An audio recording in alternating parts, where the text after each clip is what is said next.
ಅಲ್ಲಿ ಇಲ್ಲಾಂದ್ರೆ ಲಾರ್ವಾ ಅಲ್ಲಿ ಸೊಳ್ಳೆ ನಿಂತು ಮೊಟ್ಟೆ ಹಾಕಿ ಆಮೇಲೆ ಅಡಲ್ಟ್ ಲಾರ್ವಾ ಆಗ್ಬಿಡುತ್ತೆ. ಲಾರ್ವಾ ಆಗಿ ಸರ್ವೆ ಆಗ್ಬಿಟ್ಟು ಸೊಳ್ಳೆ ಆಗ್ಬಿಟ್ಟು ಅದು ಡೆಂಗ್ಯೂ ಆಗಿ ವ್ಯಾಪಕವಾಗಿ ಕಾಣುತ್ತೆ. ಸೊ ಅದಕ್ಕಾಗಿ ನಮ್ಮ ಜಿಲ್ಲೆಯಲ್ಲಿ ಈಗಾಗಲೇ ನಾವು ಎಲ್ಲಕ್ಕಿಂತ ಮುಂಚೆ ಒಂದು ಸ್ವಲ್ಪ ಸ್ಲೈಡ್ ಪ್ರೆಸೆಂಟೇಷನ್ ಆದರೆ ನಮಗೊಂದು ಐಡಿಯಾ ಬರುತ್ತೆ ಅಂತ ನಾನು ಭಾವಿಸ್ತೀನಿ. ಸ್ವಲ್ಪ ಎಲ್ಲ ನಾವು ಮುಂದೆ ಕೂತ್ಕೋತೀವಿ. 2 ನಿಮಿಷ ನಮ್ಮದು ಸ್ಲೈಡ್ ಎಲ್ಲ ಹಾಕಿದ್ಮೇಲೆ ನಮಗೆ ಎಲ್ಲರಿಗೂ ಒಂದು ಯಾವ್ಯಾವ ತಾಲೂಕಲ್ಲಿ ಎಲ್ಲೆಲ್ಲಿ ಎಷ್ಟೆಷ್ಟು ಕೇಸ್ ಇದೆ, ನಾವು ಎಷ್ಟೆಷ್ಟು ಸ್ಯಾಂಪಲ್ ಮಾಡಿದ್ದೀವಿ, ಒಂದು ಸಣ್ಣ ಪ್ರೆಸೆಂಟೇಷನ್ ಆದಮೇಲೆ ನಾವು ನೀವು ಸ್ವಲ್ಪ ಚರ್ಚೆ ಮಾಡೋಣ ಅಂತ ನಾವು ಇದು ಮಾಡಿಸ್ತೀವಿ. ಇದು ಮಲೇರಿಯಾ ಜಿಲ್ಲಾದ್ಯಂತ 0 ಮಲೇರಿಯಾ ಸಾಧಿಸುವ ಸ್ಥಳೀಯ ಪ್ರಕರಣಗಳು ಯಾವುದೂ ಇರಲಿಲ್ಲ ಈ ವರ್ಷ. ಹಿಂದಿನ ವರ್ಷ ಇದ್ದಿಲ್ರಿ. ಹಾಗಾಗಿ 2025ರಲ್ಲಿ ಏನು ಮಾಡಿದೇವ್ರಿ, ಮಲೇರಿಯಾ ಮುಕ್ತ ಕರ್ನಾಟಕ ಮಾಡಬೇಕಂತ ಅನ್ಕೊಂಡಿದ್ದೇವೆ. ಇದು ಡೆಂಗು ಪ್ರಕರಣಗಳು ಮರಣ ಆಗದಂತೆ ನೋಡಿಕೊಳ್ಳುವುದು ಹಾಗೂ ಕಡಿಮೆ ಮಾಡುವುದು ನಮ್ದು ಎಲ್ಲ ಕರ್ತವ್ಯ ಇರ್ತೈತ್ರಿ. ಚಿಕನ್ ಗುನ್ಯಾ ಏಕಾಏಕಿ ಪ್ರಕರಣಗಳು ಉಲ್ಬಣವಾಗದಂತೆ ನೋಡಿಕೊಳ್ಳುವುದು ಮತ್ತು ಅದರಾಗ ಸಾವು ಸಂಭವಿಸಲ್ಲ, ಡೆಂಗುದಾಗ ಸಾವು ಸಂಭವಿಸ್ತೈತಿ. ಜಿಕಾ ವೈರಸ್ ಹಂಗೆ ಇದು ಗರ್ಭಿಣಿಯರಿಗೆ ಮತ್ತು ಬಿಲೋ 5 years ಒಳಗಿನ ಮಕ್ಕಳಿಗೆ ಜಿಕಾ ವೈರಸ್ ಅದು ಇಡೀ ಸೊಳ್ಳೆಯಿಂದ ಹರಡ್ತೈತಿ. ಮೆದುಳು ಜ್ವರ ಕ್ಯೂಲೆಕ್ಸ್ ಜಾತಿಯ ಸೊಳ್ಳೆ, ವಿಷ್ಣುವಿ ಜಾತಿಯ ಸೊಳ್ಳೆ ಇದರಿಂದ ಮೆದುಳು ಜ್ವರ ಇರ್ತೈತ್ರಿ. ಅದು ಭತ್ತದ ಗದ್ದೆ ಒಳಗೆ ಬೆಳಿತೈತಿ ಸೊಳ್ಳೆ. ಇದು ಆನೆಕಾಲ ರೋಗ ಅಂದ್ರೆ ಇದು ಕೊಳಚೆ ನೀರಾಗ ಬೆಳಿತೈತಿ. ಗಟ್ರು ಸ್ಟಾಗ್ನೆಟ್ ಮಾತ್ರ ಇರ್ತೈತಲ್ರಿ, ಅಂಥದ್ದು ಬೆಳಿತೈತಿ. ಇದು 2027 ಆನೆಕಾಲ ರೋಗ ಮುಕ್ತ ಅಂತೇಳಿ ಮಾಡಬೇಕಾಗಿದ್ರಿ. ಹಾಗಾಗಿ ನಮ್ಮ ಜಿಲ್ಲೆಯಾಗ ಎಲ್ಲ ಬ್ಲಾಕ್ ಅಂದ್ರೆ ಈ ಬ್ಲಾಕ್ 2 ಲಕ್ಷ ಪಾಪ್ಯುಲೇಷನ್ ಅದು ಸಣ್ಣ 5 ವರ್ಷ ಒಳಗಿನ ಮಗುಗಾಗಿದ್ದು ಅದು ಕ್ಯೂರ್ ಆಗೈತಿ ಸರ್. ಅದಕ್ಕೂ ಡೆಂಗು ಸಿಂಪ್ಟಮ್ಸ್ ಹೆಂಗಿರ್ತೈತೆ ಅದಕ್ಕೂ ನಿಖರವಾದ ಟ್ರೀಟ್ಮೆಂಟ್ ಇರಂಗಿಲ್ಲ ಸರ್. ಈಗ ಮಹಾರಾಷ್ಟ್ರನಾಗ 8 ಕೇಸಸ್ ಆಗ್ಯಾವೆ ಸರ್. ಹಾಗಾಗಿ ನಮ್ಮ ಜಿಲ್ಲೆ ನಮ್ಮ ಕರ್ನಾಟಕದಾಗೂ ಭಾಳ ಎಚ್ಚರಿಕೆಯಿಂದ ಇರ್ಬೇಕಂತೇಳಿ ಇದು ನಾವು ಇದರ ಜೀವನ ಚಕ್ರ ಹೇಗಿರ್ತೈತಿ ನೋಡಿ ಸರ್. ಮೊದಲು ಹೇಗಿರ್ತೈತ್ರಿ ಸರ್, 2ರಿಂದ 3 ದಿನ. ಈಗ ಎಗ್ನು ತೋರಿಸ್ತೇವೆ ಸರ್, ನಮಗೆ ಲಾವಿ ಮತ್ತು ಲಾರ್ವಾ ಫಿಶ್ನು ತೋರಿಸ್ತೇವೆ. ಎಗ್ ಅದು ನಾವು ಬ್ಯಾರಲ್, ಡ್ರಮ್ ಮತ್ತು ನಾವು ಬಳಕೆ ಮಾಡೋಂಥ ಸಾಮಗ್ರಿ ಇರ್ತಾವಲ್ರಿ ಮನೆಯಲ್ಲಿ, ಅಂತಲೇ ಬೆಳಿತೈತ್ರಿ. ಇದು ಇಡೀ ಜಾತಿ ಸೊಳ್ಳೆ ಅಂದ್ರಲ್ರಿ ನಾವು ಏನು ಪ್ಯೂರ್ ಒಳ್ಳೆ ನೀರು ನಿಂತೀವಲ್ರಿ ನಾವು ಬಳಕೆ ಮಾಡಕ್ಕೆ. ಬ್ಯಾರಲ್, ಡ್ರಮ್ ಅದು ಕುಡಿಯೋ ನೀರು ಸ್ವಚ್ಛಾಗಿ ಇಟ್ಕೊತಾರೆ ಜನ. ಅದು ನಾವು ಬಳಸಕ್ಕಂತ ಹೇಳಿ ನಾವು ಬಾತ್ರೂಮ್ ಹೋಗ್ತೀವಿ ಅಂತ ಹೇಳಿ ಅದಕ್ಕೆ ಏನು ಮಾಡ್ತಾರೆ, ಕ್ಲೀನ್ ಮಾಡಂಗಿಲ್ಲ. ಹಾಗಾಗಿ ಅದು ಇನ್ಫೆಕ್ಟೆಡ್ ಸೊಳ್ಳೆ ಇತ್ತಂದ್ರೆ ಏನಾಗೈತ್ರಿ, ಅವೇನು ಎಗ್ ಇರ್ತಾವಲ್ರಿ, ಅವು ಎಗ್ನಾಗೂ ಇನ್ಫೆಕ್ಷನ್ ಇರ್ತೈತ್ರಿ. ಅದು ಒಂದು ಸೊಳ್ಳೆ 150ರಿಂದ 200, 300 ತತ್ತಿ ಇರ್ತೈತ್ರಿ. ಅದು 3 to 3 times ಇರ್ತೈತ್ರಿ. ಅದರ ಜೀವನ ಚಕ್ರ ರೀ 30ರಿಂದ 40 ದಿನ ತನಕ ಬದುಕ್ತೈತ್ರಿ. ಅದ್ರಾಗ 3 ಟೈಮ್ ಇರ್ತೈತ್ರಿ. 200 ಅಂದ್ರೆ 600ರಿಂದ 800 ಮೊಟ್ಟೆ ಇರ್ತೈತ್ರಿ. ಅದು ಒಂದು ಮೊಟ್ಟೆ ಇಡೋದು, ಮೊಟ್ಟೆ ಇನ್ಫೆಕ್ಷನ್ ಸೊಳ್ಳೆ ಐತಂದ್ರೆ ಮೊಟ್ಟೆ ಒಳಗೂ ಇನ್ಫೆಕ್ಷನ್ ಇರ್ತೈತ್ರಿ. ಅವು ಸೊಳ್ಳೆ ಉತ್ಪತ್ತಿ ಆದವು ನೋಡ್ರಿ, ಅದ್ರದಾಗೆಲ್ಲ ಇನ್ಫೆಕ್ಷನ್ ಹರಡ್ತದೆ. ಹಾಗಾಗಿ ಈ ಡೆಂಗು ಕಂಟ್ರೋಲ್ ಮಾಡೋದು ಇಂಪಾಸಿಬಲ್ ಅನ್ನಿಸ್ತೈತ್ರಿ. ಹಾಗಾಗಿ ನಾವೇನ್ ಮಾಡ್ತೇವಿ, ಲಾರ್ವಾ ಸರ್ವೆ ಮಾಡಿಸ್ತೇವ್ರಿ. ರೂರಲ್ದಾಗ ಆಶಾ ಕಾರ್ಯಕರ್ತರು ಮತ್ತು ನಮ್ಮ ಹೆಲ್ತ್ ಸ್ಟಾಫ್, ನಮ್ಮ ಮೆಡಿಕಲ್ ಆಫೀಸರ್ PHC ಮತ್ತು ತಾಲೂಕು ಆಫೀಸರ್ಲಿಂದ ಮತ್ತು ನಮ್ಮ ಮಲೇರಿಯಾ ಆಫೀಸ್ಲಿಂದ ಎಲ್ಲ ಜಿಲ್ಲಾ ಮಟ್ಟದಿಂದ ಎಲ್ಲ ಕಡೆ ನಾವು ಕ್ರಾಸ್ ಚೆಕ್ ಮಾಡ್ತಾ ಇರ್ತೇವೆ. ಹಾಗಾಗಿ ನಮ್ಮಲ್ಲಿ ಯಾವನು ಸಾವು ನೋವು ಆಗಿಲ್ರಿ ಸರ್. ಇದು 2ರಿಂದ 3 ದಿನ ಎಗ್ ಹಾಕದ್ರಿ. ಲಾರ್ವಾ ಈ ತರ ಇರ್ತೈತ್ರಿ. ನೀವು ಲೈವ್ನ ತೋರಿಸ್ತೇವ್ರಿ, ಈ ತರ ಇರ್ತೈತಿ. ಅದರಲ್ಲಿ 4ರಿಂದ 5 ದಿನ ಆದಾಗ ಪ್ಯೂಪ ಆಗ್ಬೇಕ್ರಿ. ಈ ಪ್ಯೂಪ ಆಗ್ತೈತಲ್ರಿ, ಪ್ಯೂಪ ಆಗಿದ ನಂತರ ನಾವ್ ಏನೇ ಕೆಮಿಕಲ್ ಹಾಕಿದ್ರೂ ಅದು ಸಾಯಂಗಿಲ್ರಿ ಸರ್. ಯಾಕೆ ಸಾಯಂಗಿಲ್ಲ ಅಂದ್ರೆ ಅದು ರೇಷ್ಮೆ ಗೂಡು ಕಟ್ಟದ ಮೇಲೆ ಹೆಂಗಿದ್ದು ಕಟ್ಕೋತದಲ್ರಿ. ಹಾಗಾಗಿ ನಾವ್ ಏನೇ ಕೆಮಿಕಲ್ ಟೆಮಿಪಾಸ್ ಅದು ಹಾಕಿದ್ರೆ ಸಾಯಂಗಿಲ್ಲ. ಅದಕ್ಕೆ ನೀರಿನಿಂದ ಹೊರಗೆ ತೆಗೆದ್ರದಷ್ಟೇ ಸಾಯ್ತದ. ಹಾಗಾಗಿ ನಾವು ವಾರಕ್ಕೊಂದ್ಸತಿ ಡ್ರೈ ಡೇ ಮಾಡ್ಬೇಕಂತ ಹೇಳಿ ಇದು ಇಟ್ಕೊಂಡಿದ್ವಿ. ವಾರದಾಗ 2 times ತೊಳೆದ್ರಂದ್ರೆ ಭಾಳ ಒಳ್ಳೇದಾಗ್ತೈತ್ರಿ. ವಾರದಾಗ ಒಂದ್ಸತಿ ಅಂದ್ರೆ 10ರಿಂದ 15 ದಿನ ಒಳಗೆ ಅದು ನಾವೇನ್ ನೀರು ಶೇಖರಣೆ ಮಾಡಿರ್ತೇವೆ ನೋಡ್ರಿ, ಅದು ತೆಗಿತಾ ಇರ್ಬೇಕ್ರಿ ವೀಕ್ಲಿ.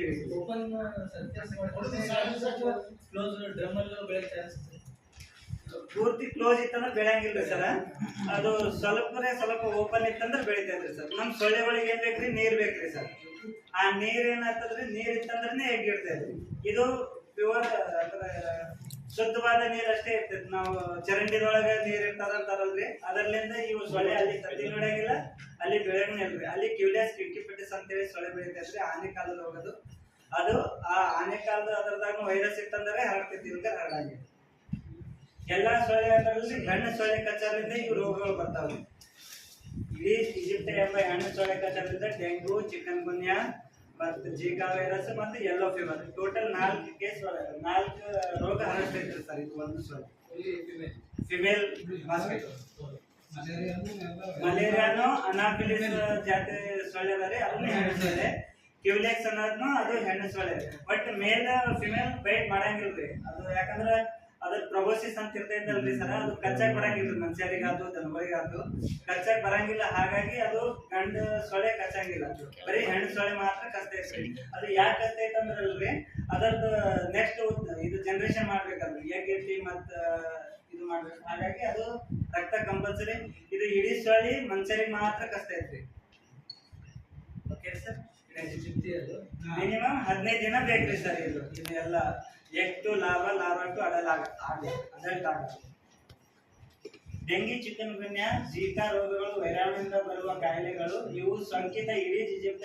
ಹೆಣ್ಣು ಸೊಳ್ಳೆ ಕಚ್ಚುವಿಕೆಯಿಂದ ಒಬ್ಬರಿಂದ ಮತ್ತೊಬ್ಬರಿಗೆ ಹರಡುತ್ತದೆ ರೀ ಈ ಸೊಳ್ಳೆಗಳು ಸಾಮಾನ್ಯವಾಗಿ ಹಗಲಿ ಹೊತ್ತಿನಲ್ಲಿ ಕಚ್ಚುತ್ತೈತ್ರಿ ಸರ್ ಚಿಕನ್ ಗುನ್ಯಾ ರೋಗ ಮಾರಣಾಂತಿಕವಲ್ಲ ಡೆಂಗು ಜೀಕಾ ರೋಗವು ಎರಡು ಮಾರಕವಾದ ಕಾಯಿಲೆ ಇದರಾಗ ಏನಾಗೈತ್ರಿ ನೆಕ್ಸ್ಟ್ ಹೇಳ್ತೇನ್ರಿ ಇದು ಸಾಮಾನ್ಯ ಡೆಂಗು ಜ್ವರ ಡೆಂಗು ರಕ್ತಸ್ರಾವ ಜ್ವರ ಮತ್ತು ಡೆಂಗು ಆಘಾತಕಾರಿ ಸ್ವರೂಪ ಅಂತ ಹೇಳ್ತೇವಲ್ರಿ ಸಾಮಾನ್ಯ ಡೆಂಗು ಇದ್ದಾಗ ಟ್ರೀಟ್ಮೆಂಟ್ ಸ್ವಲ್ಪ ನಾವು ನೀರು ಕೊಡದ ನಮ್ಮ ಆರೋಗ್ಯಾಧಿಕಾರಿಗಳಿಗೆ ವೈದ್ಯಾಧಿಕಾರಿಗಳಿಗೆ ತೋರಿಸ್ಕೊಂಡ್ರೆ ಸಾಮಾನ್ಯ ಟ್ರೀಟ್ಮೆಂಟ್ ಕೊಟ್ಟು ಬಿಡ್ತಾರೆ ಡೆಂಗು ರಕ್ತಸ್ರಾವ ಮತ್ತು ಡೆಂಗು ಆಘಾತಕಾರಿ ಅಂದ್ರೆ ಸ್ಯಾಕ್ ಸಿಂಡ್ರೋಮ್ ಅಂತ ಅಂತೀವ್ರಿ ಅದು ಆಯ್ತಂದ್ರೆ ಅದು ಸ್ವಲ್ಪ ನಮ್ದು PHC ಲೆವೆಲ್ ತಾಲೂಕ್ ಮಟ್ಟಕ್ಕೆ ಕಳಿಸ್ತಾರೆ ತಾಲೂಕ್ ಮಟ್ಟದಿಂದ ಜಿಲ್ಲಾ ಮಟ್ಟಕ್ಕೆ ಕಳಿಸ್ತಾರೆ ಅದ್ರದ್ದು ಏನಿದೆ ವೈದ್ಯಾಧಿಕಾರಿಗಳು ಡಾಕ್ಟರ್ಸ್ ಎಲ್ಲ ಅದಕ್ಕೆ ಟ್ರೀಟ್ಮೆಂಟ್ ಕೊಡ್ತಾರೆ ಅದಕ್ಕೆ ಪ್ಲೇಟ್ಲೆಟ್ ಕಡಿಮೆ ಆಗ್ಬಿಡ್ತೈತ್ರಿ ಒಮ್ಮೆ ಮತ್ತೆ ಇದು ರಕ್ತಸ್ರಾವ ಆಗ್ತೈತಲ್ರಿ ಮೂಗ್ನಾಗಿಂದು ಒಸಡಿನಾಗಿಂದು ಹೆಚ್ಚಿಗೆ ಆಗ್ತೈತಿ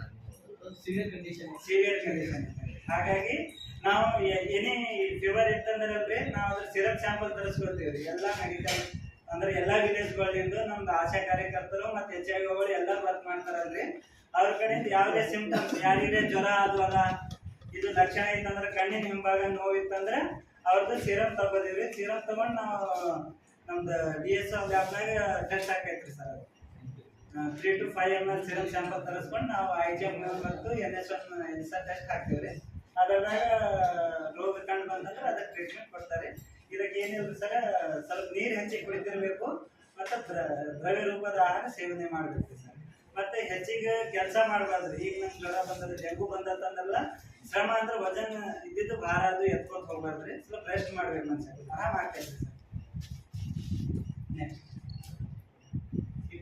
ಇದು ಡೆಂಗು ಜ್ವರ ತೀವ್ರ ಜ್ವರ ತಲೆನೋವು ಇದರ ಲಕ್ಷಣಗಳು ರೀ ಸರ ತೀವ್ರ ಜ್ವರ ತಲೆನೋವು ಕಣ್ಣುಗಳ ಹಿಂಭಾಗದಲ್ಲಿ ನೋವು ನಾವು ಮೇನ್ ಅಂದ್ರೆ ಕಣ್ಣುಗಳ ಹಿಂಭಾಗದಲ್ಲಿ ನೋವು ಇತ್ತಂದ್ರೆ ಡೆಂಗು ಅಂತ ಹೇಳಿ ನಾವು ಇದು ಮಾಡ್ತೀವಿ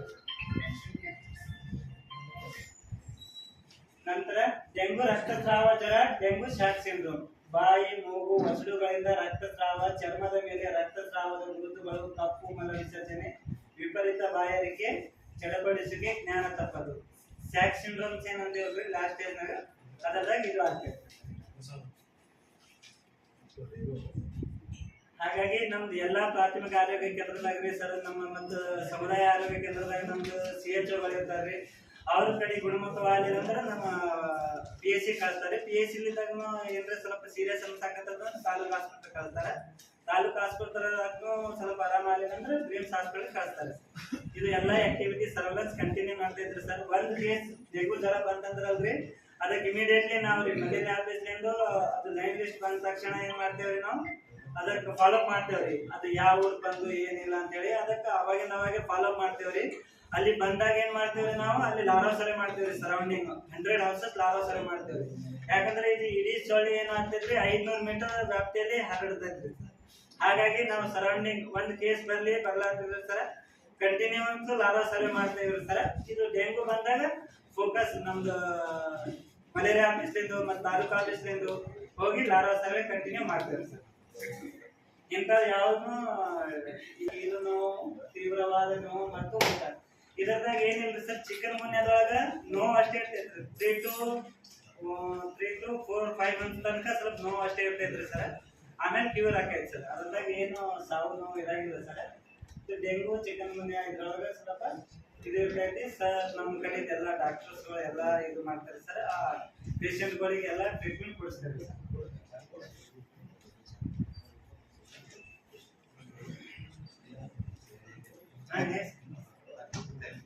ನೆಕ್ಸ್ಟ್ ಈಗ ಸರ್ ಇದು ಕಿಟ್ ಮೆಥಡ್ ಏನ್ ಮಾಡ್ತಾರಲ್ರಿ ಸರ್, ಅದು ನಾವು ಇದು ಮಾಡ್ಕೊಂಬಂಗಿಲ್ಲ ಸರ್.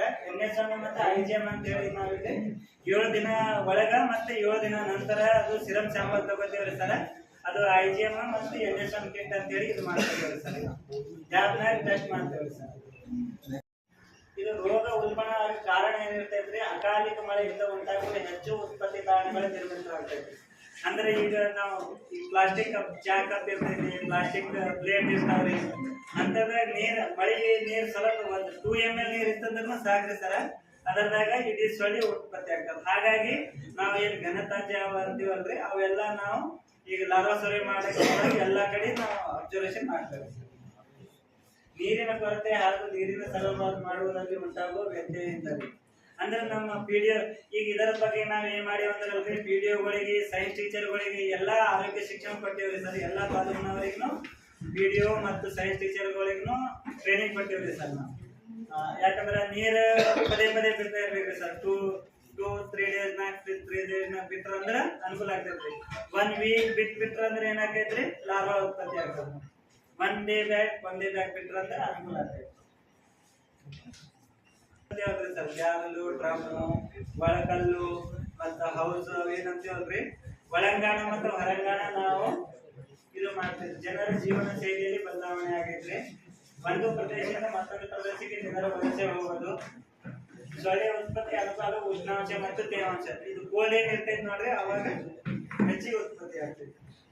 ಅನಿಯಂತ್ರಣ ಆಯುಕ್ತ ನಗರೀಕರಣ ರೀ, ಅಂದ್ರೆ ಇದು ಕನ್ಸ್ಟ್ರಕ್ಷನ್ ಆದ್ರೂ ಹೆಚ್ಚಿಗೆ ಆಗ್ತೈತಲ್ರಿ, ಹಾಗಾಗಿ ಎನ್ವೈರನ್ಮೆಂಟಲ್ ಚೇಂಜಸ್ ಆಗೋದ್ರಿಂದ ಸಮಾಜದ ರೋಗಗಳ ಬಗ್ಗೆ ತಿಳುವಳಿಕೆ ಕೊರತೆ ಇರ್ತೈತಲ್ರಿ. ಹಾಗಾಗಿ ಈಗ ನಮ್ದು ಎಲ್ಲ ಸರ್ ಮೆಡಿಕಲ್ ಆಫೀಸರ್ ಫೀಲ್ಡಿಗೆ ಬುದ್ಧಿವಾರ್ಕೊಂಡು ಹೋಗ್ತಾರೆ ಸರ್. ಅವ್ರು ಹೋದ್ರೆ ಜನ ಮಾತೆ ಕೇಳಾಗಿರ್ತಾರೆ, ಇವೇನ್ರಿ ನೀರು ಇರ್ತಾವ ಹಾಗೆ ಹುಳಾಗ್ತಾವ ಸಾಯ್ತಾವ ಅಂತಂದ್ರೆ. ಹಾಗಾಗಿ ಅವು ಸೊಳ್ಳೆ ಆಗೋದು ಅವ್ರಿಗೆ ಗುರ್ತಿಗಿರಾಗಿರ್ಲಿ ಸರ್. ಮಾಹಿತಿ ಜನರಿಗೆ ಒಂಚೂರು ಮಾಹಿತಿ ಇರ್ತಂದ್ರೆ ಇದು ಆಗ್ತೈತ್ರಿ. ನಾವೆಲ್ಲ ಆರೋಗ್ಯ ಶಿಕ್ಷಣ ಕೊಡ್ತೇವ್ರಿ, ಅದು ಖಾಲಿನೂ ಮಾಡಿಸ್ತೇವೆ, ಡೋಸ್ ಮತ್ತೊಂದಾದ್ರಾಗ ಹಾಕ್ಲಾಗ್ತೇವೆ. ಇದು 2014ರಿಂದ ಇಲ್ಲಿ ಮಟ್ಟ ರೀ ಸರ್. ಮೊದಲ ಡೆಂಗು ಚಿಕನ್ ಮನೆಯವ್ರು ಕಡಿಮೆ ಇತ್ರಿ ಸರ್. 2019ದಾಗ 300 ಕೇಸ್ ಆಗಿತ್ರಿ ಸರ್. ಈಗ ಅಂದ್ರಲ್ರಿ ಸರ್, ಈಗ 63 ಕೇಸ್ ಆಗ್ಯಾವ್ರಿ ಸರ್. ಇದೊಂದು ಸ್ವಲ್ಪ ಅಪ್ಡೇಟ್ ಮಾಡಿದ್ರಿ ಸರ್. 63 ಕೇಸ್ ಆಗ್ಯಾವ್ರಿ ಸರ್ ಡೆಂಗು ಅಷ್ಟೇ. ಬೀದರ್ ಜಿಲ್ಲೆದಾಗ 63 ಕೇಸ್ ಆಗ್ಯಾವ್ರಿ ಸರ್. 2 ಅಂದ್ರೆ ತೆಲಂಗಾಣ. ಇದೇ ಜನವರಿ ಹಿಡ್ಕೊಂಡು ಇಲ್ಲಿ ಮಟ್ಟ ರೀ. ಡೆಂಗು ಪಾಸಿಟಿವ್ ಬಂದಿವು 63 ರೀ ಸರ್. ಮತ್ತು ಹೊರ ರಾಜ್ಯ ತೆಲಂಗಾಣ ಅದು ಕೊಡ್ತೇವೆ, ಟೆಸ್ಟ್ ಮಾಡಿದ್ವಿ ಇನ್ನೊಂದ್ಸಲ. ಇದು ಬೀದರ್ ತಾಲೂಕಿನಾಗ ನೋಡ್ರಿ ಸರ್, 338 ಸಸ್ಪೆಕ್ಟೆಡ್ ಸ್ಯಾಂಪಲ್ ಅಂತೇಳಿ ನಾವು ತಗೋತೇವ್ರಿ ಸರ್. ಅದೆಲ್ಲ test 260 total sir. Total district ನಾಗ್ರಿ 1503 ಸಸ್ಪೆಕ್ಟೆಡ್ ತಗೊಂಡಿವ್ರಿ ಸರ್. ಅದ್ರಾಗ 1191 ಟೆಸ್ಟ್ ಮಾಡಿದೇವ್ರಿ. ಅದ್ರದಾಗ 27 IGM ಅಂತ ಹೇಳಿದ್ರಿ ಸರ್. ಮತ್ತು 36 NS1 ಟೋಟಲ್ 63 ಕೇಸ್ ಆಗ್ಯಾವ್ರಿ. 2 ಅಂದ್ರೆ ಹೊರ ರಾಜ್ಯ ತೆಲಂಗಾಣ ಬಂದಿರ್ತಾವ, ನಾವು ಟೆಸ್ಟ್ ಮಾಡಿರ್ತೀವಿ ಸರ್. ಅವ್ರಿಗೂ ಟ್ರೀಟ್ಮೆಂಟ್ ಇದು IGM ಅಂದ್ರಲ್ರಿ ಸರ್, 7 ದಿನ ನಂತರ ಟೆಸ್ಟ್ ಮಾಡ್ತೀವಿ. NS ಅಂದ್ರೆ 7 ದಿನ ಮುಂಚೆ ಟೆಸ್ಟ್ ಮಾಡ್ತೀವಿ.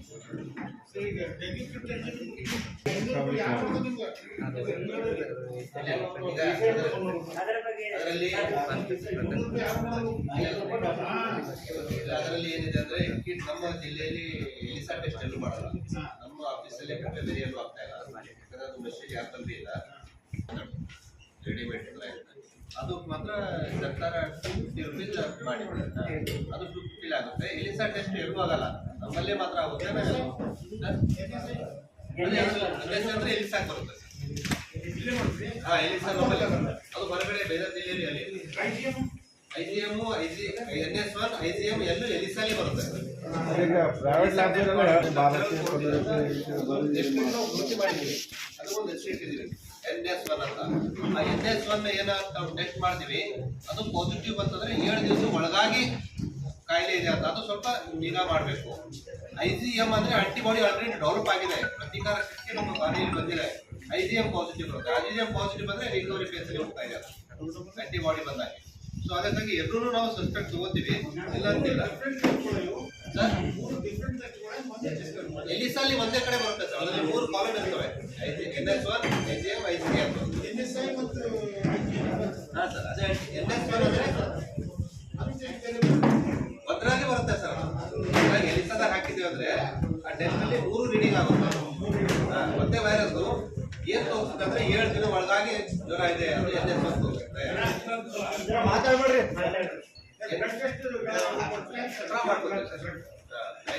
ತಗೋತೀವಿ, ಅದು ಏನು ಮೇಲಿಂದ ನೀರಿನ ಅಂಶ ಸ್ವಲ್ಪ 5 ನಿಮಿಷ ಆದ್ಮೇಲೆ ಏನು ಸೀರಮ್ ಬರುತ್ತೆ, RBC, WBC, BC ಕಮ್ಮಿ ಕೆಳಗಡೆ ಇರ್ತಾವ, ಆ ಸೀರಮ್ ಅಷ್ಟೇ ತಗೋತೀವಿ. ಆ ಸೀರಮ್ ಅಲ್ಲಿ ಏನಂದ್ರೆ NS1 ಪಾಸಿಟಿವ್ ಬಂದ್ರೆ 7 ದಿವಸ ಒಳಗಾಗಿ ಜ್ವರ ಇದೆ ಅಂತ. IgM ಅಂದ್ರೆ ಆಲ್ರೆಡಿ ಆಂಟಿಬಾಡಿ ಡೆವಲಪ್ ಆಗ್ತಾ ಇದೆ ಅಂತ. ಅದು IgM, IgG 100% ಕ್ಯೂರಬಲ್. ಯಾರಿಗೆ ತೀವ್ರತೆ ಆಗುತ್ತೆ ಅಂದ್ರೆ ಅದ್ರಲ್ಲಿ 2 ವಿಧಾನ ಇದಾವೆ. ಡೆಂಗ್ಯೂಲಿ NS1, 1, 2, 3 ಅಂತಿದೆ ವೈರಸ್ ಅಲ್ಲಿ. ಅದರಲ್ಲಿ ಸಬ್ ಕ್ಲಾಸ್ ಇದೆ 1, 2, 3 ಅಂತ. ಆ 1 ಮತ್ತು 3ನೇದು ಜಾಸ್ತಿ ತೀವ್ರತೆ ಇರೋದಿಲ್ಲ, ಜ್ವರ ಬರ್ತಾವ 1, 2 ಡೇದಲ್ಲಿ. 2ನೇದೇನಿದೆ ಸ್ಟ್ರಕ್ಚರಲ್ ಪ್ರೋಟೀನ್ ಡೆಂಗ್ಯೂ 2 ಅಂತಿದೆ, ಅದು ಸ್ವಲ್ಪ ಮಾರಕ್ಕಾಗಿ, ಅದು ಇನ್ಫೆಕ್ಷನ್ ಏನಾರು ಆಯ್ತು ಅಂದ್ರೆ ಸ್ವಲ್ಪ ಜಾಸ್ತಿ ಜ್ವರ ಬರುತ್ತೆ, 3-4 ದಿವಸದಲ್ಲಿ ಕಮ್ಮಿ ಆಗುತ್ತೆ. ಅದೇ ವೈರಸ್ ಅನ್ನ ಡೆಂಗ್ಯೂ 2 ಟೈಪ್ ಅನ್ನ ಇನ್ನೊಂದ್ಸಲ ಆಯ್ತು ಅದೇ ವ್ಯಕ್ತಿಗೆ ಅಂದ್ರೆ ಸ್ವಲ್ಪ ತೀವ್ರ ರೂಪದಲ್ಲಿ ಆಗುತ್ತೆ. ವ್ಯಾಕ್ಸಿನ್ ಇಲ್ಲ, ಅದಕ್ಕೆ ಡೆಂಗ್ಯೂಗೆ ವ್ಯಾಕ್ಸಿನ್ ಇನ್ನೂ ಬಂದಿಲ್ಲ, ಅಂದ್ರೆ ಟ್ರಯಲ್ ಇದೆ. ಅದಕ್ಕೆ ಸರ್ಕಾರದಿಂದ ಪ್ರಸ್ತಾವನೆ ಅಂತ ಹೋಗಿದೆ, ಟ್ರಯಲ್ ಆಗಿ ಇಂಡಿಯಾದಲ್ಲಿ ನಾವು ನೋಡ್ತಾ ಇದೀವಿ. ಬಟ್ ಇನ್ನ ವ್ಯಾಕ್ಸಿನ್ ಯಾವುದು ಬಂದಿಲ್ಲ ಸರ್. ಅದಕ್ಕೆ ಖಚಿತವಾಗಿ ಡೆಂಗ್ಯೂಗೆ ಈ ತರನೇ ಟ್ರೀಟ್ಮೆಂಟ್ ಅಂತಿಲ್ಲ, ಯಾವ ತರ ಇಲ್ಲ. ಮಲೇರಿಯಾಗೆ ಮಲೇರಿಯಾ ಔಷಧ ಇದೆ, ಟೈಫಾಯ್ಡ್ಗೆ ಟೈಫಾಯ್ಡ್ ಔಷಧ ಇದೆ, ಟಿಬಿಗೆ ಟಿಬಿ ಔಷಧ ಇದೆ. ಡೆಂಗ್ಯೂಗೆ ಯಾವುದು ವೈರಸ್ಗೆ ಖಚಿತವಾಗಿರೋದಿಲ್ಲ. ವೈರಸ್ಗೆ ಏನಂದ್ರೆ ನಾವು ಸಿಂಪ್ಟಮ್ಯಾಟಿಕ್, ಜ್ವರ ಬಂದ್ರೆ ಜ್ವರ ಮಾತ್ರೆ, ವಾಂತಿ ಆದ್ರೆ ವಾಂತಿ ಮಾತ್ರೆ, ಮೈಕೇನು ಹೋದ್ರೆ ಮೈಕೈ ಟ್ರೀಟ್ಮೆಂಟ್ ಇಲ್ಲ. ಬಟ್ ಇದು ಸೆಲ್ಫ್ ಲಿಮಿಟಿಂಗ್ ಡಿಸೀಸ್. ಇದರಲ್ಲಿ ಒಂದೇ ಒಂದು ಪ್ರಾಬ್ಲಮ್ ಏನಂದ್ರೆ ಬಿಳಿ ರಕ್ತಗಳು ಪ್ಲೇಟ್ಲೆಟ್ಸ್ ಕಮ್ಮಿ ಆಗ್ತವೆ. ಈ ಪ್ಲೇಟ್ಲೆಟ್ WBC ಬೇರೆ, RBC ಬೇರೆ, ಪ್ಲೇಟ್ಲೆಟ್ ಬಿಳಿ ರಕ್ತಗಳು. ಈ ಪ್ಲೇಟ್ಲೆಟ್ ಏನ್ ಕೆಲಸ ಮಾಡುತ್ತೆ ಅಂದ್ರೆ ನಮ್ಮ ಶರೀರದಲ್ಲಿ ಎಲ್ಲಿ ಗಾಯ ಆಯಿತು, ನಮ್ಮ ಮೂಗಲ್ಲಿ ಬಾಯಲ್ಲಿ ಎಲ್ಲೂ ರಕ್ತ ಸ್ರಾವ ಆಗದೆ ನೋಡ್ಕೊಳುತ್ತೆ. ಬ್ಲಡ್ ಅನ್ನ ಬೆಸ್ಟ್ ತರ ಆಗುತ್ತೆ, ಅದು ರಕ್ತ ಹೋಗ್ಬಿಡಲ್ಲ. ಸೊ ಅದು ಪ್ಲೇಟ್ಲೆಟ್ಸ್ ಅನ್ನ ರಕ್ತ ಕಡಿಯೋದು ಕಮ್ಮಿ ಆಯ್ತಲ್ಲ, ಅವಾಗ ಏನಾದ್ರು ಸ್ವಲ್ಪ ಬಿ ಇಂಜುರಿ ಆಯ್ತು, ಬಾಯಲ್ಲಿ ನಾವು ಸ್ವಲ್ಪ ಊಟ ಮಾಡೋ ಟೈಮಲ್ಲಿ ಅಲ್ಲಿಂದ ಇದರಿಂದ ಕೂಡ ಸ್ವಲ್ಪ ರಕ್ತ ಬರೋದು ಸ್ಟಾರ್ಟ್ ಆಗುತ್ತೆ. That is dangerous bleeding. ಎಲ್ಲೂ ಯಾಕಾಗಲ್ಲ. ಕೆಲವು ಸಲ ಕರಳಲ್ಲೂ ಕೂಡ ಓಪನ್ ಆಗಿರ್ತವೆ ರಕ್ತ ಇದರುಗಳು. ಕರಳಲ್ಲೂ ಕೂಡ ನಾವು ಊಟ ಮಾಡಿದ್ಮೇಲೆ ಮಲ ಹೋದ್ಮೇಲೆ ಬ್ಲ್ಯಾಕ್ ಆಗಿ ಬರುತ್ತೆ, ಅವು ಡೇಂಜರ್ಸ್ ಆಯ್ತು. ಜಾಸ್ತಿ ತೀವ್ರವಾಗಿ ವಾಂತಿ ಆಯ್ತು, ಅದನ್ನು ಡೇಂಜರ್ಸ್ ಆಯ್ತು. ಇವು ಇತ್ತು ಅಂದ್ರೆ ಇಮ್ಯುನಿಟಿಗೆ ಸ್ವಲ್ಪ ಜಾಸ್ತಿ ನಿಗಾ ಘಟ್ಟದಲ್ಲಿ ಇಟ್ಕೊಂಡು ಟ್ರೀಟ್ಮೆಂಟ್ ಮಾಡಬೇಕಾಗುತ್ತೆ. ಟ್ರೀಟ್ಮೆಂಟ್ ಏನಿಲ್ಲ, ಸಿಂಪಲ್ ಆಗಿ ವಾಂತಿ ಆದ್ರೆ ವಾಂತಿ ಮಾತ್ರೆ, ಸ್ವಲ್ಪ ಫ್ಲೂಯಿಡ್ಸ್ ಕೊಡ್ತೀವಿ, ಗ್ಲೂಕೋಸ್ ಮುಖಾಂತರ ಅವರಿಗೆ ಫ್ಲೂಯಿಡ್ ಕೊಡ್ತೀವಿ, ಮಾನಿಟರ್ ಮಾಡ್ತೀವಿ. ಪ್ಲೇಟ್ಲೆಟ್ಸ್ ಏನಾದ್ರು ಕಮ್ಮಿ ಆಯಿತು ಅಂದರೆ ಪ್ಲೇಟ್ಲೆಟ್ ಅನ್ನ ನಾವು ಬೇರೆ ಮಷಿನ್ ತಗೊಂಡ್ಬಿಟ್ಟು ಮಷಿನ್ ಫಿಲ್ಟರ್ ಮಾಡಿಬಿಟ್ಟು ಹಾಕ್ತೀವಿ ಪ್ಲೇಟ್ಲೆಟ್ಸ್. ಸೊ ಯೂಶಲಿ ಪ್ಲೇಟ್ಲೆಟ್ಸ್ 25,000ಕ್ಕಿಂತ ಕಮ್ಮಿ ಆಯಿತು, 10,000 ಏನೋ ಆಯ್ತದೆ, ಪ್ಲೇಟ್ಲೆಟ್ ಬೇಕಾಗುತ್ತೆ. ಕೆಲವರಿಗೆ ಸಿಂಗಲ್ ಪ್ಲೇಟ್ಲೆಟ್ ಬೇಕಾಗುತ್ತೆ ಡೋನರ್ದು, ಕೆಲವರಿಗೆ ರ್ಯಾಂಡಮ್ ಬೇಕಾಗುತ್ತೆ, ತಾಲೂಕು ವೈಸ್ ಬೇಕಾದ್ರೆ ಕೊಡ್ತೀವಿ. ಇದರಲ್ಲಿ ಏನಿಲ್ಲ, ಮ್ಯಾಕ್ಸಿಮಮ್ ಆಗಿ ಯಾವುದು ವೈರಸ್ ಅಲ್ಲಿ ಯಾವ್ದು ಆಲ್ರೆಡಿ ನಾವು ಏನು ಕೋವಿಡ್ ಇಂದ ಬಂದಿದ್ವಿ. ವೈರಸ್ ಏನಂದ್ರೆ ಒಬ್ಬರಿಂದ ಒಬ್ಬರೇ ಕೋವಿಡ್ ಒಬ್ಬರೇ ಬರ್ತಿದ್ವಿ. ಇದೂ ಹಂಗೆ ನಾವು ಸೊಳ್ಳೆಗಳು ಉತ್ಪತ್ತಿ ನಾಶ ಮಾಡಿದ್ರೆ ಯಾವುದೂ ಕೈಲಿ ಬರೋದಿಲ್ಲ. ಸೊಳ್ಳೆಯಿಂದ ಈಗ ಆಲ್ರೆಡಿ ನಾವು ಫೈಲೇರಿಯಾನ ಒಂದು ಬ್ಲಾಕ್ ಇದೆ, ಈಗಾಗಲೇ ಹೇಳಿದಂಗೆ ಒಂದು ಬ್ಲಾಕ್ ಅಲ್ಲಿ ನಮಗೆ ಆನೆಕಾಲ ರೋಗಗಳು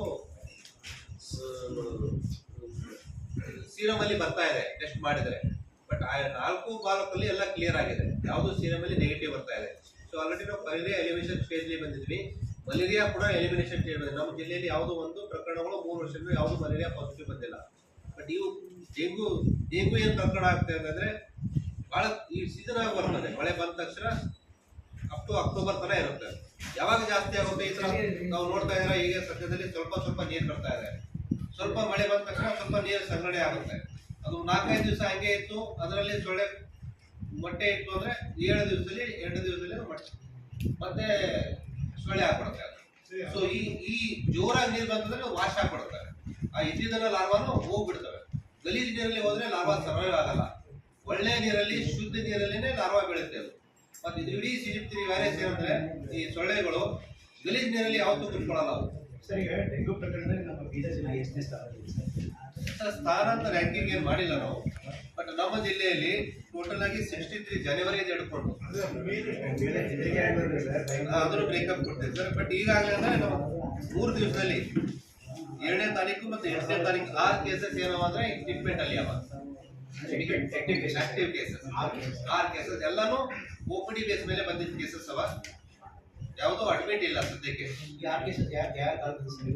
ಡಿಟೇಲ್ ಆಗಿ ಕೊಡ್ತೀವಿ ಸರ್. 6 ತಾರೀಕು ಟೋಟಲ್ ಜಿಲ್ಲೆದಲ್ಲಿ ಎಷ್ಟು ಸರ್? ಜನವರಿ ಹಿಡ್ಕೊಂಡು ಎಷ್ಟು ಸರ್?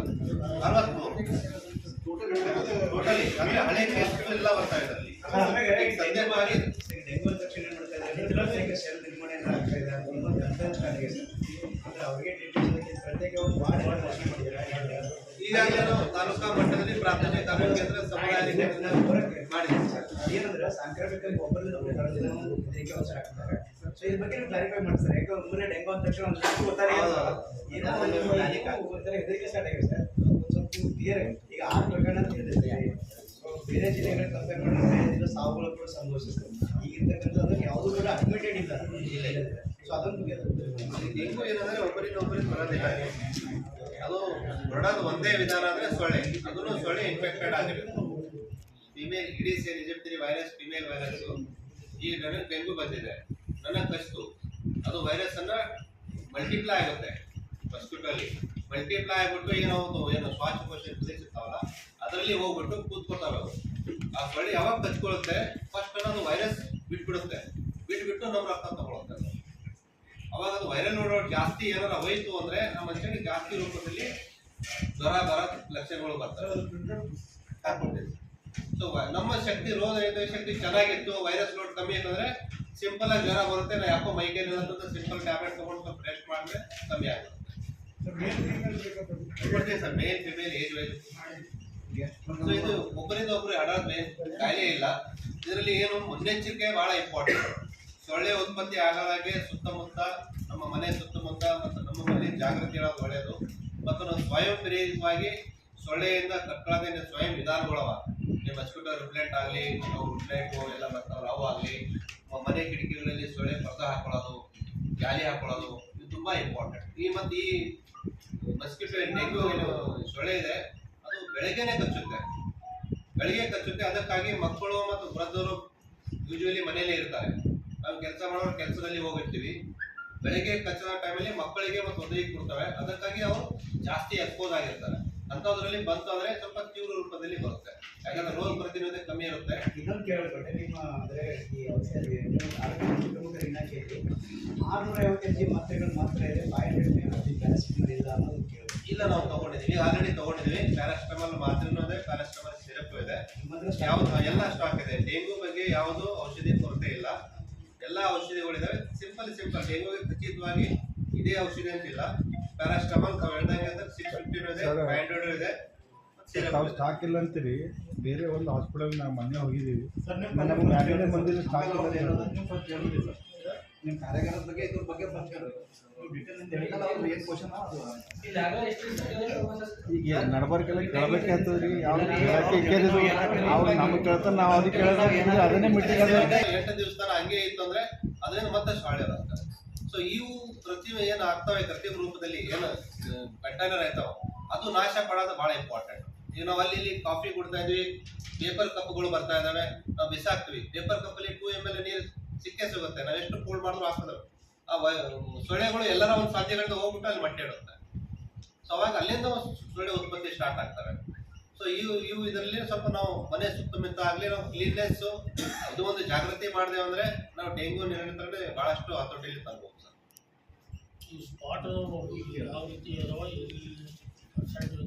ಮತ್ತೆ ಇನ್ನೊಂದು ನಾವು ಏನು ಈ ಕೃತ್ರಿಮ ರೂಪದಲ್ಲಿ ನೀರು ಸಂಗ್ರಹಣೆ ಆಗ್ತಾವ ದೊಡ್ಡ ಇದರಲ್ಲಿ ಅದರಲ್ಲಿ ನಾವು ತೋರಿಸ್ತೀವಿ. ಕೆಂಬುಸಿಯ ಫಿಶ್ ಇದಾವೆ ನಮ್ಮ ಹತ್ರ. ಆ ಫಿಶ್ ಅನ್ನ ಬಿಡ್ತೀವಿ. ಆ ಫಿಶ್ ಬಿದ್ದಂದ್ರೆ ಅದು ಲಾರ್ವಾ ತಿಂದ್ಬಿಡುತ್ತೆ. ಲಾರ್ವಾ ತಿಂದ್ಬಿಟ್ಟು ಕ್ಲೀನ್ ಮಾಡ್ಕೊಳುತ್ತೆ. ಅದು ಪ್ಯೂಪಾ ಸ್ಟೇಜ್ ಅಲ್ಲಿ ಏನು ನಾವು ತೋರಿಸ್ತೀವಿ. ಪ್ಯೂಪಾ ಸ್ಟೇಜ್ ಅಲ್ಲಿ ಹೆಂಗಿರುತ್ತೆ ಅಂದ್ರೆ ಅದು ಸುತ್ತಮುತ್ತ ಒಂದು ಜಾಲಿ ಮಾಡ್ಕೊಳುತ್ತೆ. ಅದು ತಾನೆ ಅಂದ್ರೆ ಅದಕ್ಕೆ ಏನು ಎಫೆಕ್ಟ್ ಆಗಲ್ಲ. ಕೆಮಿಕಲ್ ಹಾಕಿದ್ರು ಕೂಡ ಅದು ಸೈಬರ್ ನಂತರ ಪ್ರೊಟೆಕ್ಷನ್ ಮಾಡ್ಕೊಳುತ್ತೆ.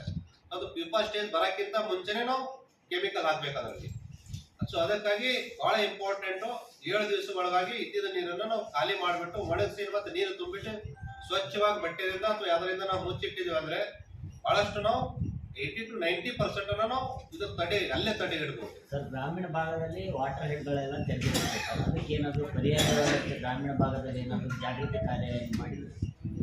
ಗ್ರಾಮೀಣ ಭಾಗದಲ್ಲಿ ನಮ್ಮ ಆಶಾ ಮುಖಾಂತರ ಅಂಗನವಾಡಿ ಟೀಚರ್ ಮುಖಾಂತರ ನಾವು ಜನ ಜಾಗೃತಿ ಮಾಡ್ತಾ ಇದ್ದೀವಿ. ಅಲ್ಲೂ ಕೂಡ ಸೋರ್ಸ್ ರಿಡಕ್ಷನ್ ಏನು ನೀರಿಂದ ಏನು ಸಂಗ್ರಹಣೆ ಇರ್ತವೆ ಏನಾದ್ರು ನಾವು ಖಾಲಿ ಮಾಡೋದ್ರೆ ಏನು ಟ್ಯಾಂಕ್ಗಳು ಏನಾಯ್ತಂದ್ರೆ ನಾವು ಫಿಶ್ ಬಿಡ್ತಾ ಇದ್ದೀವಿ ಅಲ್ಲಿ ಹೋಗಿ. ಇಲ್ಲ ಅದು ಖಾಲಿ ಮಾಡೋದಾಗುತ್ತೆ ಅಂದ್ರೆ ನಾವೆಲ್ಲ ಖಾಲಿ ಮಾಡಿಸಿ ಸ್ವಚ್ಛ ತೊಳೆದ್ಬಿಟ್ಟು ಮತ್ತೆ ನೆಕ್ಸ್ಟ್ ನೀರು ತುಂಬ್ತಾ ಇದ್ದೀವಿ. ಸರ್, ಈಗ 6 ಆಕ್ಟಿವ್ ಕೇಸ್ ಅಂತ ಹೇಳ್ತಾರೆ ಸರ್, ಇವುಗಳಲ್ಲಿ ಏನಾದ್ರು ನಿಮ್ಮ ಆಸ್ಪತ್ರೆಯಲ್ಲಿ ಇಲ್ಲ ಅಡ್ಮಿಟ್ ಯಾವುದಿಲ್ಲ. ಒಂದು 2 ದಿವಸದ ಜ್ವರ ಬಂದಿದ್ರೆ ಸ್ಯಾಂಪಲ್ ತಗೊಂಡಿದ್ದೀವಿ, ಟ್ಯಾಬ್ಲೆಟ್ಸ್ ಕೊಟ್ಟಿದ್ದೀವಿ. ಅವರು ನಾವು ಜಿಲ್ಲಾ ಮಟ್ಟದಿಂದ ತಾಲೂಕಾ ಮಟ್ಟದಿಂದ PSC ಮಟ್ಟದಿಂದ ಎಲ್ಲ ಫೋನ್ ಮಾಡ್ತೀವಿ. ಎಷ್ಟು ಪೇಷಂಟ್ ಇದ್ದಾಗ ನಮ್ಮ ಹತ್ರ ಫೋನ್ ನಂಬರ್ ಎಲ್ಲ ಇರುತ್ತೆ, age wise village wise phone number ಇರುತ್ತೆ. ದಿವಸಕ್ಕೆ ಕಮ್ಮಿ ಅಂದ್ರೆ 2 ಜನ ಫೋನ್ ಹೋಗ್ತವೆ ನಮ್ಮ ಜಿಲ್ಲೆಯಿಂದ ಮತ್ತು PSC ದಿಂದ. ಜನವರಿಯಿಂದ ಇಲ್ಲಿವರೆಗೆ ಯಾವುದೇ ಡೆತ್ ಇಲ್ಲ ಸರ್, ಯಾವುದೇ ಡೆತ್ ಇಲ್ಲ ಅಂತ, ಯಾವ್ದು ಸೀರಿಯಸ್ ಕೇಸು ಆಗಿ ಬೇರೆ ಕಡೆ ರೆಕಾರ್ಡ್ ಆಗಿಲ್ಲ. ಇಲ್ಲ, ಅದು ಸಸ್ಪೆಕ್ಟೆಡ್ ಕೇಸ್ ಇದೆ, ಅದೊಂದು ಸ್ಯಾಂಪಲ್ ಬರ್ತಾ ಇದೆ. ಬಟ್ ಆಸ್ ಸಚ್ ನಾವು ಪ್ಯೂರ್ ಆಗಿ ಡೆಮೋ ಅಂತ ಬಂದಿಲ್ಲ. ಮೊನ್ನೆ ಅವರಾದಾಗೆ ಒಂದು 80 ಅಜ್ಜ ಇತ್ತು, ಸಸ್ಪೆಕ್ಟೆಡ್. ಹೌದು ಸೆಲ್ಯುಲೈಟಿಸ್ ಆಗಿತ್ತು. ಅವ್ರು ಅಡ್ಮಿಟ್ ಆಗಿದ್ದು ಕಾಲು ಊತ ಅಂತ, ಜ್ವರ ಯಾಕೋ ಬರ್ತಾ ಇದ್ರು, ಟೆಸ್ಟ್ ಮಾಡಿದ್ವಿ, ಅದಕ್ಕೂ ಪಾಸಿಟಿವ್ ಬಂದಿತ್ತು. ಇಲ್ಲಿ ಹಾಗೇನಿಲ್ಲ, ಅದೇ ಹೇಳ್ತಾ ಇದ್ರಲ್ಲ, ಪ್ಲೇಟ್ಲೆಟ್ಸ್ ಏನಾದ್ರು ಕಮ್ಮಿ ಆದ್ರೆ ನಾವು ಸಸ್ಪೆಕ್ಟೆಡ್ ಡೆಂಗು ಅಂತ ತಗೋತೀವಿ. ಪ್ಲೇಟ್ಲೆಟ್ಸ್ ಕಮ್ಮಿ ಆಗೋದು 110 ರಿಂದ 20 ವೈರಸ್ಗಳಿದಾವೆ. ಅದು ಒಂದೇ ವೈರಸ್ ಇಂದ ಆಗೋದಂಗಿಲ್ಲ. ಈ ಪ್ಲೇಟ್ಲೆಟ್ಸ್ ಕಮ್ಮಿ ಆಗಕ್ಕೆ ಒಂದು 20 ವೈರಸ್ ಇದಾವೆ, ಅದರಲ್ಲಿ ಒಂದು ಡೆಂಗ್ಯೂ ಒಂದು. ಸೊ ಬೇರೆ ವೈರಸ್ ಏನಂದ್ರೆ ಇನ್ಫೆಕ್ಟಿವ್ ಆಗಿಬಿಟ್ಟು ಕೆಲವು ಸಲ ಸೆಪ್ಸಿಸ್ ಆದ್ರೂ ಕೂಡ ರಕ್ತ ಇರಲಿ ಏರಾಪೇರ್ ಆಗ್ಬಿಟ್ಟು ಪ್ಲೇಟ್ಲೆಟ್ಸ್ ಕಮ್ಮಿ ಆಗುತ್ತೆ. ಅದಕ್ಕೆ ಆಂಟಿಬಯೋಟಿಕ್ ಅಂತ ಇದೆ, ಅದು ಕೊಡ್ತಾರೆ. ಬಟ್ ಡೆಂಗು ಅಲ್ಲಿ ನಾವು ಆಂಟಿಬಯೋಟಿಕ್ ಪ್ಲೇಟ್ಲೆಟ್ಸ್ ಕಮ್ಮಿ ಆಗಾದನೆ ಔಷಧಿ ಕೊಡ್ಬೇಕಾಗುತ್ತೆ. ಅದು ಬಹಳ ಇಂಪಾರ್ಟೆಂಟ್. ಈ ಎಲ್ಲಾ ಔಷಧಿಗಳು ತಗೊಳ್ಳೋಂಗಿಲ್ಲ ಅದರಲ್ಲಿ. ಅದಕ್ಕಾಗಿ ಸಿಂಪಲ್ ಪ್ಯಾರಾಸ್ಟಮಾಲ್ ಇಸ್ ಬೆಸ್ಟ್. ಈ ಕೆಲವು ಮೆಡಿಸಿನ್ ಇದಾವೆ, ಅದ್ರೂ ಕೂಡ ಬಿಳಿ ರಕ್ತಗಳು ಕಮ್ಮಿ ಆಗ್ತವೆ. ಅಂತ ಮೆಡಿಸಿನ್ ಅವಾಯ್ಡ್ ಮಾಡಿಬಿಟ್ಟು ಟ್ರೀಟ್ಮೆಂಟ್ ಮಾಡಬೇಕಾಗುತ್ತೆ. ಸೊ ಅದಕ್ಕಾಗಿ ಸೆಲ್ಫ್ ಮೆಡಿಕೇಶನ್ ಬೇಡ ಅಂತ ಎಚ್ಚರಿಕೆಯಿಂದ ಹೇಳ್ತಾ ಇದ್ದೀವಿ. ಸಿಂಪಲ್ ಪ್ಯಾರಾಸ್ಟಮಾಲ್ ತಗೊಂಡು ಏನೂ ಆಗೋದಿಲ್ಲ. ಆದ್ರೂ ಕೂಡ ಮತ್ತೆ ಜ್ವರ ಬರ್ತಾ ಇದ್ರೆ ಸಮೀಪದ ಆಸ್ಪತ್ರೆ ಆಗಲಿ ಡಾಕ್ಟರ್ ಆಗಲಿ ಕನ್ಸಲ್ಟ್ ಮಾಡೋದು ತುಂಬಾ ಒಳ್ಳೆಯದು. ಮತ್ತು ಸ್ವಲ್ಪ ರಕ್ತದ ಮಾದರಿ ಪರೀಕ್ಷೆ ಮಾಡೋದು ತುಂಬಾ ಒಳ್ಳೆಯದು, ಈ ಸ್ಪೆಷಲಿ ಈ ಪೀರಿಯಡ್ ಅಲ್ಲಿ. ಸೊ ಅದಕ್ಕಾಗಿ ಮುಂಜಾಗ್ರತೆ ತಗೊಳ್ಳೋದು ತುಂಬಾ ಇಂಪಾರ್ಟೆಂಟ್. ಜಾಸ್ತಿ ಆದ್ಮೇಲೆ ಸ್ವಲ್ಪ ತೊಂದರೆ ಆಗೋದು ಇನ್ವಿಟೇಷನ್ ಕೊಟ್ಟಾಗ ಆಗುತ್ತೆ. ಅದಕ್ಕೆ ಮುಂಜಾಗ್ರತವಾಗಿ ನಿಮ್ಮ ಆರೋಗ್ಯ ಇಲಾಖೆಯಿಂದ ಚಿಕ್ಕವರು ಏನಾದರೂ ಮಾಹಿತಿ ಸರ್, ಯಾಕೆ ಬುಲೆಟಿನ್ ಕೊಡ್ತಾ ಇದ್ದಾರೆ, ಯಾಕೆ ಕೋವಿಡ್ ಅಲ್ಲಿ ಕೊಡ್ತಾ ಇರಲ್ಲ, ಬುಲೆಟಿನ್ ಕೊಡ್ತಾ ಇದ್ರೆ ಬುಲೆಟಿನ್ ಬಂದ ತಕ್ಷಣ ನಿಮಗೆ ಶೇರ್ ಮಾಡ್ತಿರ್ತಾರೆ. ಯಾವ ಸ್ಥಾನದಲ್ಲಿ ಬೀದರ್ಲಿ ಅದೇ ಬೀದರ್ಲಿ ನಾವು ಪೂರಾ ಕಮ್ಮಿ ಸ್ಥಾನ ಇದ್ದೀವಿ. ಸ್ಟೇಟ್ ಅಲ್ಲಿ ಮೊನ್ನೆ ನಾವು ಒಂದು ವಾರ ಹಿಂದೆಗಡೆ ಹೋದಾಗ ನಾವು 5ನೇ ಸ್ಥಾನ ಇದ್ದೀವಿ ನಮ್ದು ಜಿಲ್ಲೆಯಲ್ಲಿ ಪಾಸಿಟಿವಿಟಿ ರೇಟ್ ಅಲ್ಲಿ. ಬಟ್ ಎಲ್ಲಾ ಕಡೆ ಕೇಸಸ್ ಜಾಸ್ತಿ ಆಗ್ತವೆ. ನಮ್ಮಲ್ಲಿ ಕೂಡ 2-3 ದಿವಸದಲ್ಲಿ ಕೇಸಸ್ ಜಾಸ್ತಿ ಆಗ್ತವೆ. ಒಂದು 15 ದಿವಸದಿಂದ ನಾವು ಮೊನ್ನೆ ತನ ನಮ್ಮಲ್ಲಿ 0 ಕೇಸ್ ಇತ್ತು, ಡೆಂಗು ಪೂರ್ತಿ 0 ಇತ್ತು. ಟೆಸ್ಟ್ ಅಂತೂ ಮಾಡ್ತಾ ಇರ್ತೀವಿ, 10, 20, 40 ಟೆಸ್ಟ್ ಮಾಡ್ತಾ ಇದ್ವಿ. ಒಂದೇ ದಿವಸದಲ್ಲಿ ಸಡನ್ ಆಗಿ ಕೇಸಸ್ ಜಾಸ್ತಿ ಆದವು. ಸೊ ಅವಾಗ ನಾವು ಜಾಸ್ತಿ ಇಂಟೆನ್ಸಿಫೈ ಬಿಟ್ಟು ಸ್ಯಾಂಪಲ್ ಅನ್ನ ಜಾಸ್ತಿ ಮಾಡ್ತೀವಿ. ಮೊನ್ನೆಯಿಂದ 1-2 ಮೊನ್ನೆ 6 ಕೇಸ್ ಬಂದಿದೆ ಮತ್ತು 2 ಕೇಸ್ ಬಂದಿದ್ದಾವೆ. ಅದಕ್ಕಾಗಿ ನಾವು ಎಲ್ಲ ಸಸ್ಪೆಕ್ಟ್ ಕ್ರಾಸ್ ವೆರಿಫೈ ಮಾಡಿಬಿಟ್ಟು ಟೆಸ್ಟ್ ಅನ್ನು ಮಾಡ್ತಾ ಇದ್ದೀವಿ. ಸೊ ಆದ್ರೂ ಕೂಡ ನಿಮ್ಮ ಸಹಕಾರ ಮತ್ತು ಸರ್ವೆಲೆನ್ಸ್ ಮತ್ತೆ ಇದು ಸಸ್ಪೆಕ್ಟೆಡ್ ಕೇಸ್ ಅನ್ನು ಐಡೆಂಟಿಫೈ ಮಾಡಿಬಿಟ್ಟು ಸ್ಯಾಂಪಲ್ ತಗೊಳ್ಳೋದು ತುಂಬಾ ಇಂಪಾರ್ಟೆಂಟ್. ಸೊ ಈ larva survey, larva source reduction is very important. Sir confirm sir, ಹಳೆ ಕೇಸಸ್ ಆಲ್ರೆಡಿ ಟ್ರೀಟ್ಮೆಂಟ್ ಆಗಿ ಅದರಲ್ಲಿ ನಾನು ಒಬ್ಬ ಜನವರಿ ಹಿಡ್ಕೊಂಡು. ಸೊ ಇಂಥವೆ ಕೇಸಸ್ ಆಗ್ತವೆ. 7 to 8 ಡೇಸ್ ಅಲ್ಲಿ ಕಮ್ಮಿ ಆಗುತ್ತೆ. ತೀವ್ರ ರೂಪದಲ್ಲಿ ಹೋದ್ರೆ ಸ್ವಲ್ಪ ತೊಂದರೆ ಆಗುತ್ತೆ. ಕೊಡ್ತೇನೆ ಸರ್, ಎಲ್ಲ ಏಜ್ ವೈಸ್ ತಾಲೂಕು ವೈಸ್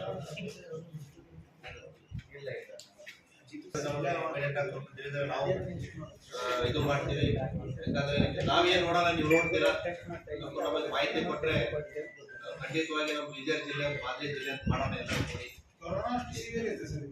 ಇಲ್ಲ, ಈಗ ಹೆಂಗಿದೆ ಅಂದ್ರೆ ಒಂದು ವೈರಸ್ ಯಾವುದೋ ಒಂದು ವೈರಸ್ ಇಂದ ನನಗೆ ಇನ್ಫೆಕ್ಷನ್ ಆಗಿದೆ ಅಂದ್ರೆ ಇನ್ನೊಂದು ವೈರಸ್ ಬಂದ ಸ್ವಲ್ಪ ಈ ಕೋವಿಡ್ ಆದ್ಮೇಲೆ ನಾವು ನೋಡ್ತಾ ಇದ್ದೀರಾ, ಆದಷ್ಟು ಯಂಗ್ ಏಜ್ ಅಲ್ಲಿ ಕೂಡ ಹಾರ್ಟ್ ಅಟ್ಯಾಕ್ ಎಲ್ಲ ಸಂಭವಿಸ್ತಾ ಇದ್ದಾವೆ. ಇಲ್ಲ ಮೆಡಿಕಲ್ ಎಮರ್ಜೆನ್ಸಿ ಏನಿಲ್ಲ. ಬಟ್ ಜಾಸ್ತಿ ಕ್ಯೂ ರೂಪದಲ್ಲಿ ಬಂತಂದ್ರೆ ಏನಾಗುತ್ತೆ ಅಂದ್ರೆ ವ್ಯಾಪಕವಾಗಿ ಜನ ಭಯಭೀತ ಆಗ್ತಾರೆ. ಅಂತೂ ಆಗೋದು ಬೇಡ ನಮ್ಮ ಜಿಲ್ಲೆಯಲ್ಲಿ. ಇಲ್ಲಿ ಕರ್ನಾಟಕದ ಆಗೋದು ಬೇಡ, ದೇಶದಲ್ಲೂ ಆಗೋದು ಬೇಡ. ಆದಷ್ಟು ನಾವು ನೀವು ಕೂತ್ಕೊಂಡು ಒಂದು ಒಳ್ಳೆಯ ಸಮಾಜ ನಿರ್ಮಾಣ ಮಾಡೋಣ. ಸಣ್ಣ ಎಲ್ಲರ ಪ್ರಾಬ್ಲಮ್ ಐತಂದ್ರೆ ದಯವಿಟ್ಟು ನಮಗೆ ಕಾಂಟ್ಯಾಕ್ಟ್ ಮಾಡಿ. ನಾವು ನೀವು ಕೂಡ ಅಲ್ಲಿ ಸ್ವಲ್ಪ ಆದಷ್ಟು ಜನ ಸೇವೆ ಮಾಡೋಣ ಅಂತ ನಿಮ್ಮಲ್ಲಿ ಎಲ್ಲರಿಗೆ ಕರ್ಕೊಂಡೆ. ಮಾಹಿತಿ ಹೋದರೆ ಹೆಲ್ಪ್ ಆಗುತ್ತೆ. ನಾವು ಟ್ರೀಟ್ಮೆಂಟ್ ಕೊಡ್ಬೋದು. ಲಾರ್ವಾ ಎಲ್ಲೂ ಬೆಳೀತಾ ಇರ್ತದೆ. ಅದಕ್ಕೆ ತಾವು ಎಲ್ಲ ಸ್ವಲ್ಪ ಅವೇರ್ನೆಸ್ ಜನರಲ್ಲಿ ಜಾಗೃತಿ ಮೂಡಿಸಿದ್ರೆ ಅಂದರೆ ಹೆಲ್ಪ್ ಆಗುತ್ತೆ. ಆದಷ್ಟು ಕಂಟ್ರೋಲ್ ಮಾಡ್ಬೋದು. ಈಗ ನಮ್ಗೆ ಎಲ್ಲೆಲ್ಲಿ ನಗರಸಭೆ ಜೊತೆ ತಾವೇನಾದ್ರೂ ಮಾತುಕತೆ ಆಗಿದೆ ಸರ್? ಮಾತುಕತೆ ಆಗಿದೆ ಆಲ್ರೆಡಿ. ಎರಡು ಮೀಟಿಂಗ್ ಆಗಿದ್ದಾವೆ. ಮತ್ತೆ ಮಾನ್ಯ ಸಚಿವರು ಅಲ್ಲೇ ಮಾಹಿತಿ 14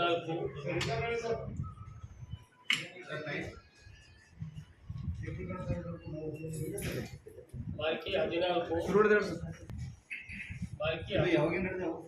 ಜನವರಿಯಿಂದ ಇಲ್ಲಿವರೆಗೆ ಒಂಬತ್ತನೇ ತಾರೀಕು ತನಕ ಟೆಸ್ಟ್ ಆಗಿತ್ತು. ಮಾಹಿತಿ 14, ಹುಮ್ನಾಬಾದ್ 8, ಬಸವ ಕಲ್ಯಾಣ 11, ಔರಾದ್ 21 ಜನವರಿಯಿಂದ ಇದ್ದಾವೆ ಸರ್. ಈಗ ಫ್ರೆಶ್ ಆಗಿ 6 ಆಕ್ಟಿವ್ ಕೇಸ್ ಇದೆ ಸರ್, ಅದ್ರ ಬಗ್ಗೆ ಒಂಚೂರು. ಅದು ಔರಾದ್ 2, ಮಾಹಿತಿ 2, ಬಸವ ಕಲ್ಯಾಣ 2. ಆಕ್ಟಿವ್ ಕೇಸ್ ಇದೆ.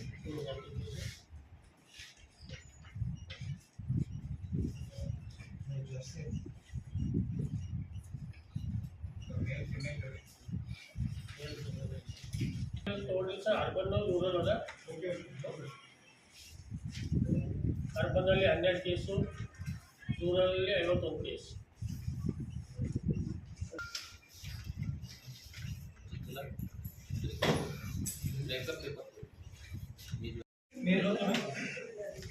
ಫಿಮೇಲ್ 34, ಮೇಲ್ 29. ಬಿಟ್ಟೇವ್ರಿ ಸರ್ ನಾವು ಹಾಗೆ ಮೇಡಮ್ ಸರ್, ಅದು ಸರ್ ಕಡೆಯಿಂದ ಹಾಕ್ಸೋಣ ಸರ್. ಇದು ಹಾಕಿದೆ ಅಂದ್ರೆ ತಿಂತಾವೆ ಸರ್. ಇದೆಲ್ಲ ಇದು ಸರ್ ಇವು ಲಾರ್ವಾನಿಗೆ ಲಾರ್ವಾ ರೀ ಸರ್. ಇವು ಪ್ಯೂಪ ಬ್ಲ್ಯಾಕ್ ಅದಾವಲ್ರಿ, ಇವು ಪ್ಯೂಪ ಇಲ್ಲ 4 ಹಂತ ಇರ್ತಾವ್ರಿ ಸರ್. ನಾ ಹೇಳಿದಲ್ರಿ ಇವು 4 ಹಂತ ಇರ್ತಾವೆ. ಇವೆಲ್ಲ ನಿಮಗೆ ತಿಳಿ ನೀರ್ನಾಗ ಹಾಕಿದ್ದೇವೆ ಸರ್. ಹಾಂ ಬೇಡ್ರಿ. ಇವು ಎಲ್ಲರ ಮನ್ಯಾಗ ಬುಜಿ ಬುಜಿ ಅಂತ ಇರ್ತಾವೆ. ಲೈಟ್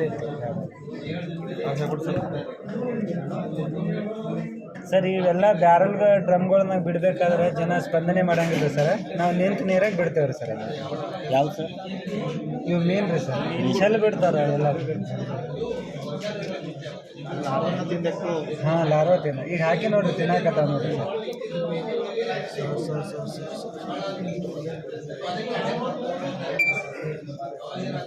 ಇಲ್ಲಿ ಹೌಸ್ನ ಅದಾವ್ರಿ ಸರ್ ನಮ್ಮ ಕಡೆ.